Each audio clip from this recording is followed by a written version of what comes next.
Hi, I'm Pete, and welcome to Just a Few Acres Farm. I got up this morning, and it was 1 degree out. One degree. Half hour later, the temperature had doubled. It was pretty amazing, I think. Well, howdy, ladies. Hiya, tractors. Howdy, hey. You guys look like you're doing all right. Are you doing all right? We're fine. We're all fine here. Are you fine? I think we're all fine.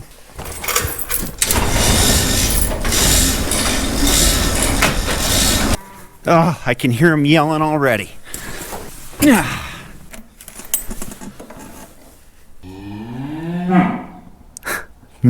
I can tell you right now, she's not going to want to start. It's going to take a few glow plugs to get her going. Such as the cold weather. That's not going to happen. Just requires a little patience. I know that's something in short supply these days. People expect everything to start up the second you turn the key. What am I going to have for dinner tonight? What would be nice is if I had power up here in this barn so I could plug in the block heater that's on this tractor and pre-warm it.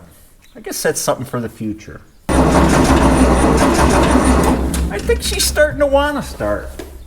Or reluctantly says, I'll start if you keep bothering me. I am going to keep bothering you until you start.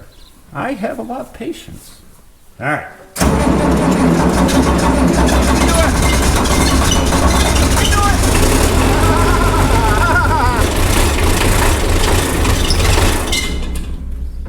Well, maybe you can't do it. See, I told you!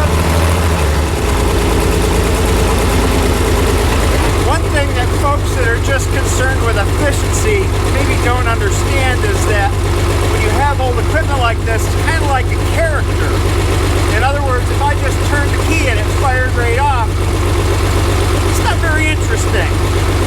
When I have to cajole it and coax a little bit a few mornings out of the year when it's cold, that interaction is worth something to me.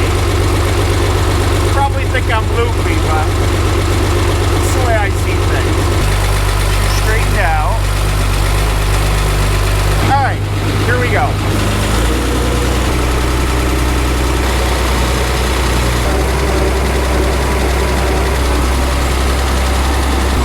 It's bumpy with these chains on.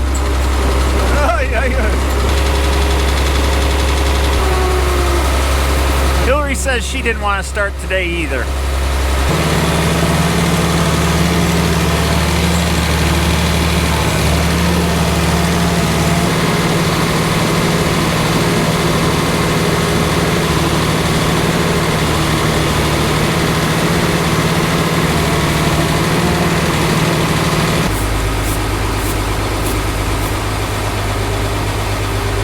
Hey, little peanut.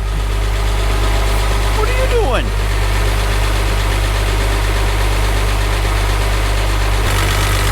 Back up for another bale. Glad I got chains on because it's a sheet of ice.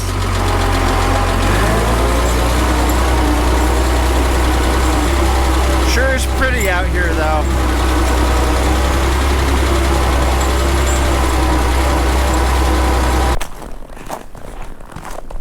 You know what's coming? Why did the carpenter leave the lumber store? Because he got bored. Bored?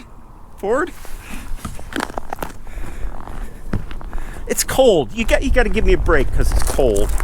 My brain slows down when it's cold.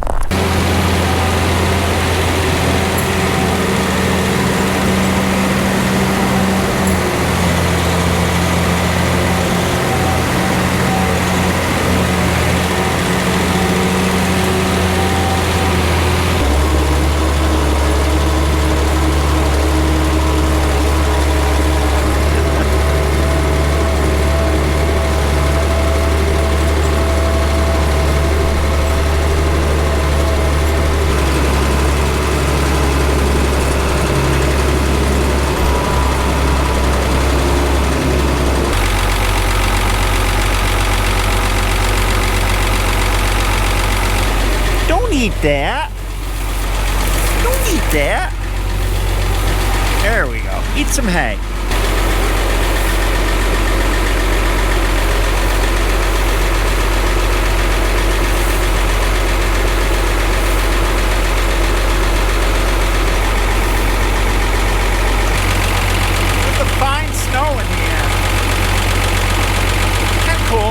Actually, it's kind of cold. Alrighty. That'll keep him quiet for a while. So we can go put this away.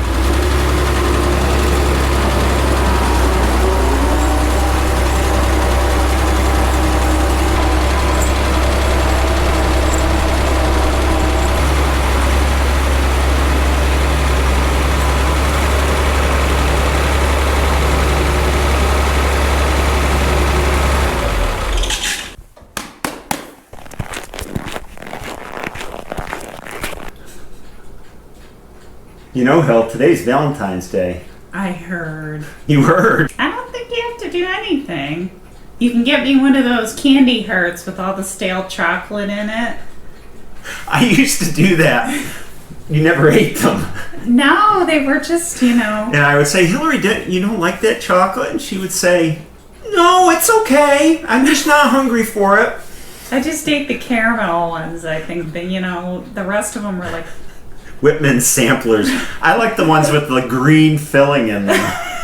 What is that stuff? Is it made out of kelp or? Hillary and I gave up on Valentine's Day quite a while ago, didn't we? Yeah. Like all other holidays, we kind of have a nice dinner and that's about it. We're not real big on holidays, I guess. No flower petals all over the counter and the floor and I don't know. I always think, well, someone has to clean that up afterwards, and who's going to do that? You're such a romantic. I know. I'm not. I could tell you some jokes for Valentine's Day. That's quite a gift, isn't it? What does a boulder listen to? What? Rock music. I guess I better go back outside and leave you alone, huh? Go outside. That could be my best Valentine's Day gift. Hey, you little monsters. Even though it's February, the pigs are still celebrating Christmas. Right, guys? Christmas every day around here, isn't it? Come here, you little goofballs. Oh, that's my boot.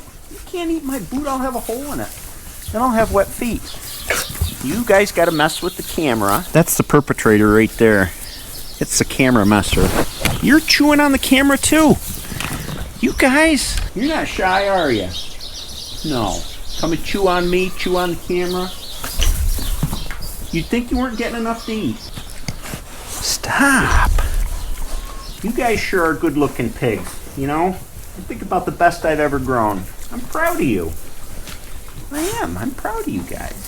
While we're in here, we'll check their food and water. They've been eating like crazy lately. About this time, 3.5 months, their feed consumption really starts going up. And I'm going to get to that in a few minutes. Water's good. Looks like you guys are good for a while. Quit chewing on me. My gosh. All right, I'm leaving. I've had enough of you guys. I have some news about our other batch of piglets and kind of a bigger conversation attached to it, I guess. First, I got something to do with Mom, Brownie. I have to move Brownie to another pen. First, we close this up. Then we'll open up this pen. Hey, Brownie. It's time for you to move to new digs. Alrighty, lady. Here we go. Yeah. She knows where to go. There you go.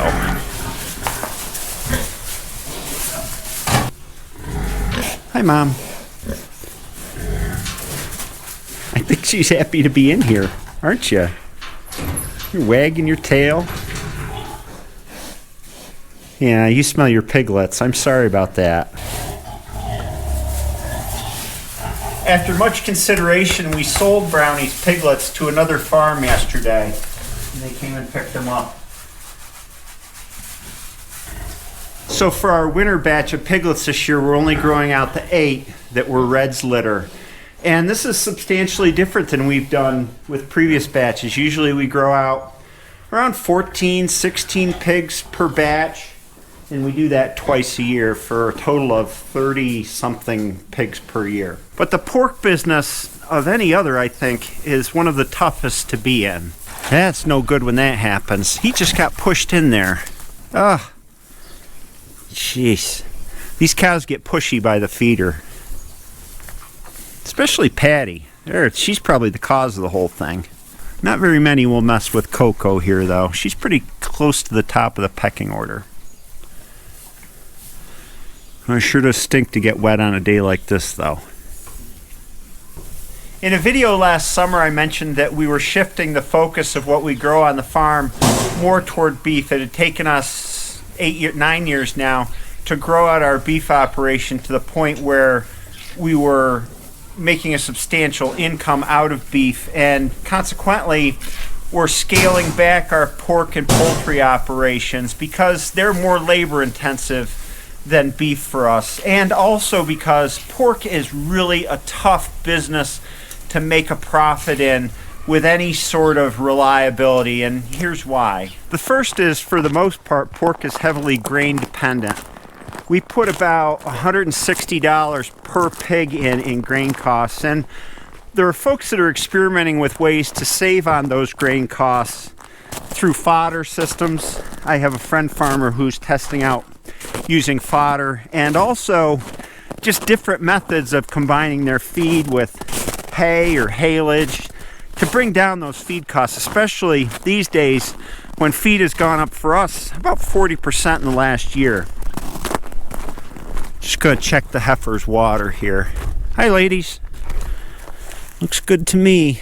The other aspect is it costs a lot of money to have a pig butchered and processed, more per pound than beef, and the two things that really affect that processing cost are sausage and smoked meats. We pay about $2 a pound to have it smoked. Not to mention you're going to lose at least 10 to 20% off weight when you smoke. And sausage costs us about another $1 a pound. This is on top of normal cutting and slaughter fees. So it winds up being much more per pound than beef. And at the end of the day, that is on butcher day, I've got $160 in feed into a pig. I've got about $250 into butcher costs per pig. You can do the math. I get about 170 pounds of meat back. Look at what you're paying at the grocery store versus what I've got into it. Sometimes roasts are on sale at the grocery store for $1 a pound.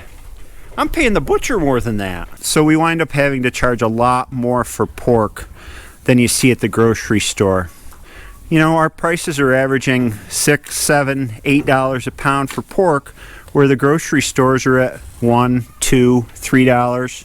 And we do have consumers who pay that price because the pork is a heck of a lot better than what you get at the grocery store. But the demand isn't there like it is for beef. And the same thing applies to things like lamb and goat. The demand just isn't there like there is for beef, at least in our neck of the woods. All right, I'm going in here. It's too cold to stand outside and talk. And kind of this strange dynamic happens where we can grow chicken, pastured broilers, and sell them for 2 to 3 times what the supermarket charges, and people will buy them because pastured chicken is the thing. I mean, it does taste a lot different, but it's something that people eat a lot more often, it seems like, than pork, because pork has gotten a bad rap for whatever reason. And eggs are the same way. You can charge more than the supermarket because people come for the quality. I would argue the same thing for pork, but people just aren't used to eating it like they are beef. If given the choice between a porterhouse steak and a rib chop, I'll take the rib chop 9 times out of 10. Getting people to think the same way I do is not easy. That rib chop is tender, has tons of flavor, stays nice and juicy, is easier to cook than that porterhouse steak. But I only have a limited ability to shift public opinion. Pork production is a textbook example of how vertical integration by big agribusinesses has killed small family operations. When I was a kid, through college even, there were farms around that would farrow 20 to 50 sows, and they were in the pork business.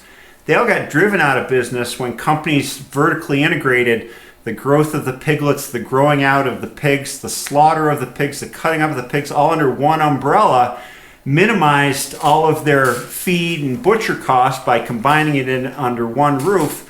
And now pork goes to the supermarket for a fraction of what I can grow it for. Meanwhile, all those family farms that raise pork, they got driven out of business. I don't think it's right, but there's not much I can do about it except offer a better tasting alternative at a premium.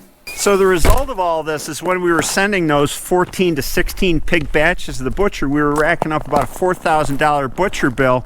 And because pork doesn't sell that fast, we were sitting on that loss for 6 months or more sometimes. There used to be a way to minimize both the butchering investment in pork and how long it took for us, the farmers, to get our money back. And that was when customers bought halves and whole pigs.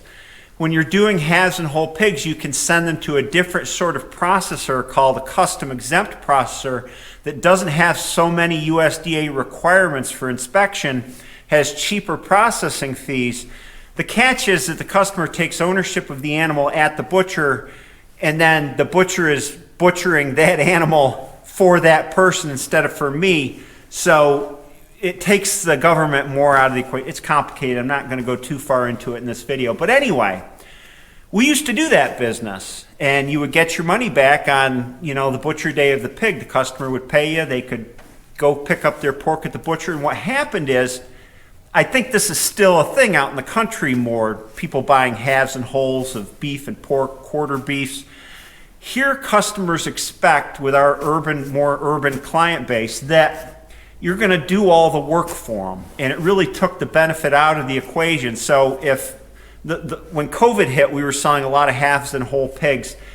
What happened is the customers expect you to do all the work for them in terms of they give you what they want in cuts. You have to coordinate it with the butcher.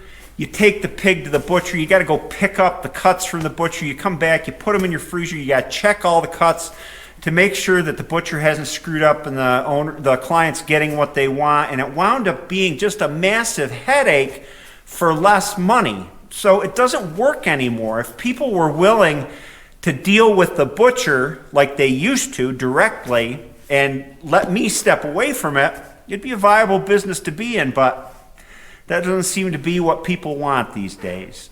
So with all these headaches regarding feed prices and turnaround on money, we're just bringing our pork production down a little bit. I could not ever imagine not raising pigs. I enjoy raising pigs.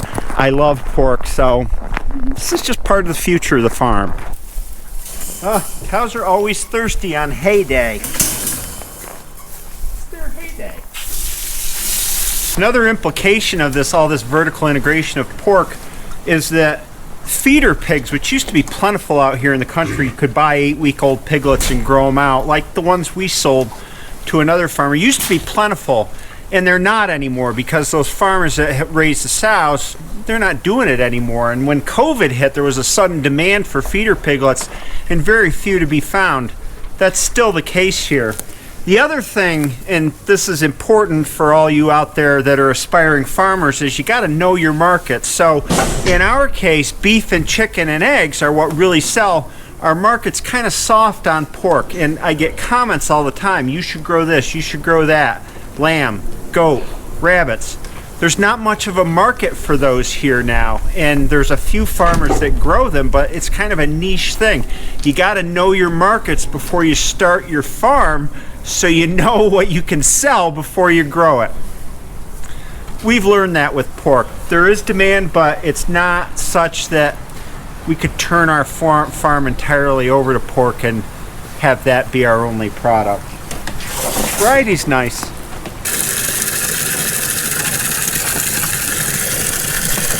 We gotta check out the water before we drink it.